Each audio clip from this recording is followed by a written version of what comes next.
నాగుల చవితికి every year ఒకే ప్లేస్‌కి వెళ్ళేవాళ్ళము. అక్కడ మేమెళ్ళేసరికి ఫ్లోటింగ్ ఎక్కువైపోయింది. పుట్టలు కూడా ఎక్కడ దొరకలేదు. ఇంటికి దగ్గరలో ఉన్న స్టీల్ ప్లాంట్ సైడ్ పుట్టలున్నాయని తెలిస్తే బావగారు చూసారక్కడికి. అందరం కలిసి ఫ్యామిలీ మెంబర్స్ అందరం పుట్ట దగ్గరికి వెళ్ళడం జరిగింది. కానీ చాలా చాలా పెద్ద పుట్టయితే దొరికింది. లేట్‌గా అయినా లేటెస్ట్‌గా మంచి పుట్ట దొరికింది. ఆ క్రెడిట్ ఎవరిదో గూడా తర్వాత చెప్తాను. ప్రతి ఒక్కరు గూడా చిన్న పిల్లలైపోయి చాలా బాగా ఎంజాయ్ చేశారు. ఈ సంవత్సరం చాలా స్పెషల్‌గా చాలా బాగా జరిగిందని నేననుకుంటున్నాను.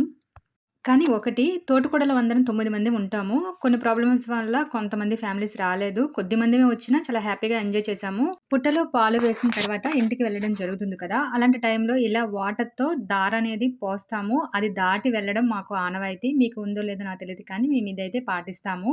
మా ఫ్యామిలీలో మస్ట్ అండ్ షుడ్‌గా ఇలా దార పోసి ఇలా వెళ్ళడం జరుగుతుంది పాలు పోసిన తర్వాత. ఇలా పండగలకి, పబ్బాలకి ఒక్కొక్కళ్ళ క్రెడిట్ గురించి చెప్తాను. వీళ్ళు మా ఫ్యామిలీ మొత్తానికి పెద్ద దిక్కు. తర్వాత పిల్లలు గూడా కాలేజెస్ ఉండడం వల్ల చాలా మంది పిల్లలు రాలేదు. ఇంత మంచి పుట్ట దొరకడానికి క్రెడిట్ మాత్రం ఈ బావగారిది. ఫ్యామిలీ మెంబర్స్ అందరిని ఈ బావగారు గ్యాదర్ చేస్తారు. ఈయన ఎంజాయ్ చేస్తారు. ఇలా ఉంటది మా ఫ్యామిలీ మెంబర్స్. చాలా మంది రాలేదు. నా వీడియో నచ్చినట్లయితే ప్లీజ్ సబ్స్క్రైబ్ చేయండి, లైక్ చేయండి, కామెంట్ చేయండి.